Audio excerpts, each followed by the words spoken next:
Hey everyone, this is Oil and Gas Sector, and welcome to a new series about oil and gas exploration in Somalia.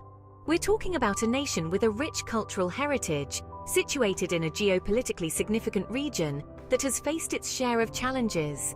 We'll trace the footsteps of international oil companies and their discoveries, and consider what the future might hold. Get ready, it's going to be a fascinating ride.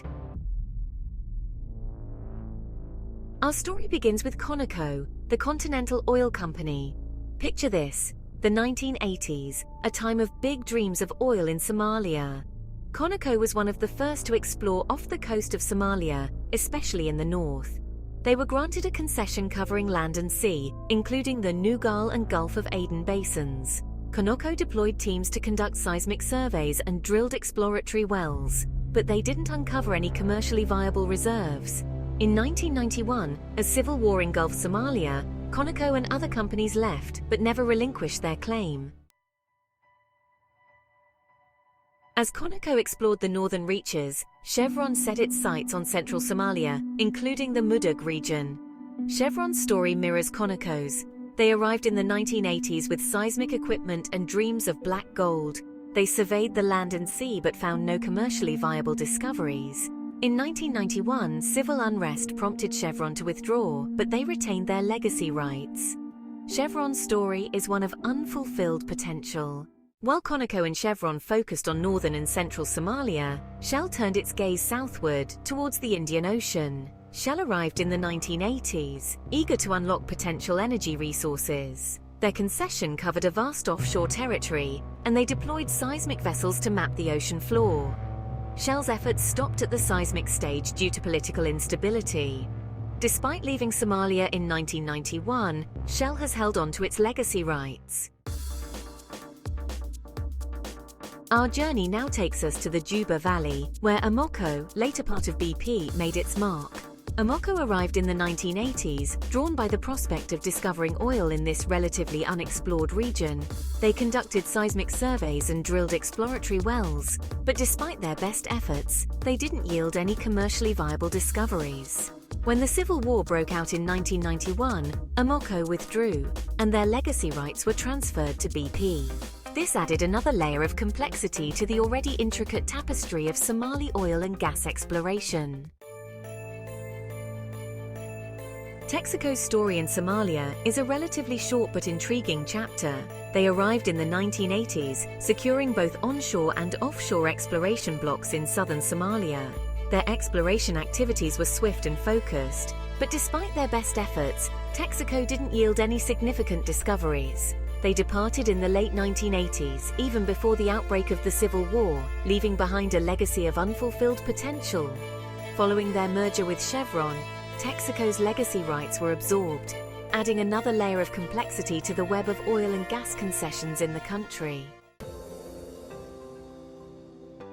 Our exploration now takes us back to the northern shores where Aquitaine, later part of Total Energies, embarked on a quest for hydrocarbons. Aquitaine arrived in the 1980s, drawn by the potential of the oil-bearing sediments in the offshore waters near the Gulf of Aden.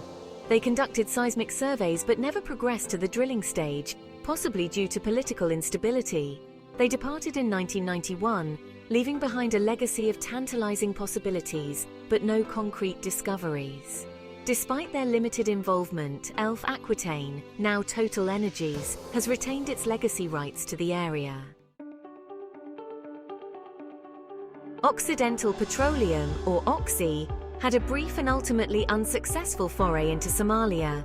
They arrived in the 1980s, securing an onshore concession in northern Somalia, including parts of Somaliland. Their exploration activities were focused and deliberate, but despite their best efforts, Oxy didn't yield any commercially viable discoveries. When the Somali government collapsed in 1991, Oxy withdrew, but retained its legacy rights. Their story is a reminder that persistence doesn't always guarantee success. Agip, an Italian energy company that later became part of Eni, embarked on a quest for hydrocarbons in southern Somalia. They arrived in the 1980s, securing both onshore and offshore exploration blocks. Their exploration activities were extensive, but despite their best efforts, they didn't make any major discoveries. When the civil war erupted in 1991, Agip withdrew but retained its legacy rights. Agip's story is one of careful planning, extensive exploration, and ultimately unfulfilled potential. British Petroleum, or BP, has a story of early involvement and extensive exploration in Somalia. They arrived in the 1980s, securing both offshore blocks in the Indian Ocean and onshore areas in southern Somalia. Despite their ambitious efforts, they didn't make any commercially viable discoveries before the country descended into civil war in 1991. BP withdrew but retained its legacy rights, keeping a watchful eye on developments in Somalia's energy sector. BP's story is one of early involvement, extensive exploration, and a lingering sense of what might have been. Phillips Petroleum, later part of Conoco Phillips, embarked on a quest for hydrocarbons in northern Somalia. They arrived in the 1980s, securing an onshore concession. Their exploration activities were focused and determined, but despite their best efforts, they didn't make any commercially viable discoveries before the outbreak of the Civil War in 1991. Phillips Petroleum withdrew, but retained its legacy rights. Their story is one of early optimism, focused exploration, and ultimately, unfulfilled potential.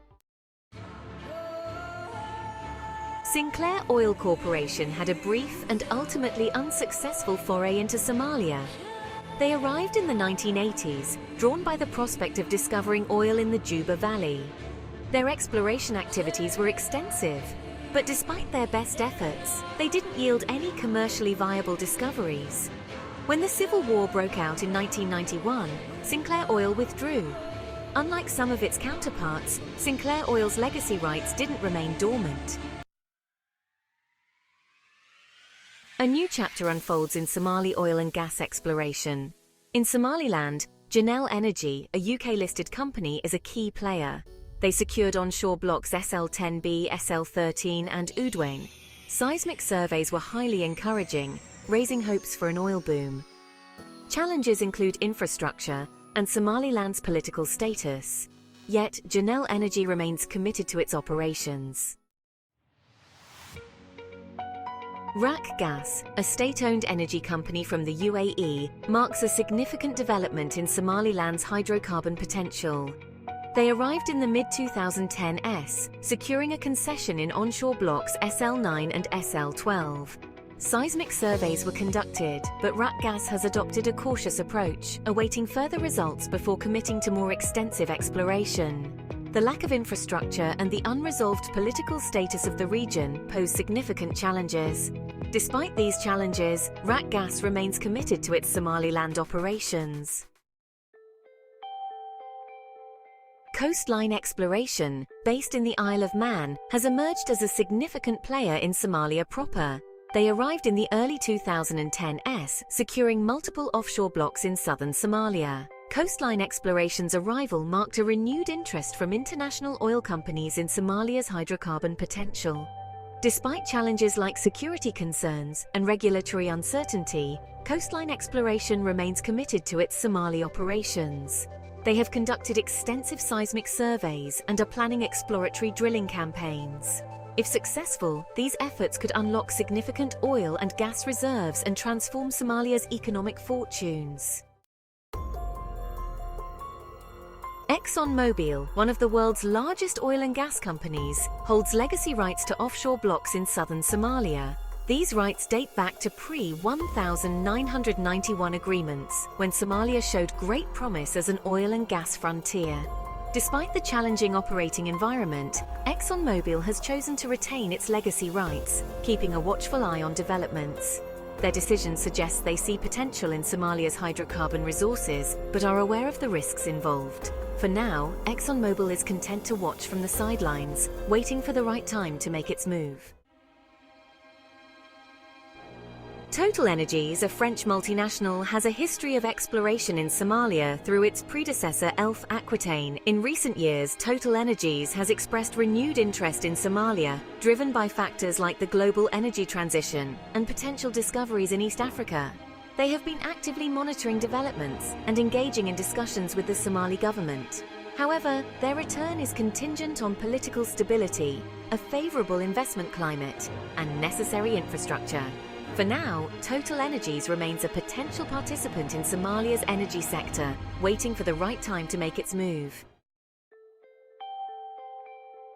Thank you for joining us on this journey through the history and current state of oil and gas exploration in Somalia. From the hopeful beginnings in the 1960s to the cautious re-emergence of exploration activities in recent years, we've explored the legacy of past operators and the current landscape with companies like Genel Energy and Coastline Exploration. The future of Somali oil and gas is still being written. Will the country realize its hydrocarbon potential? Only time will tell. One thing is for sure, the story of Somali oil and gas is far from over.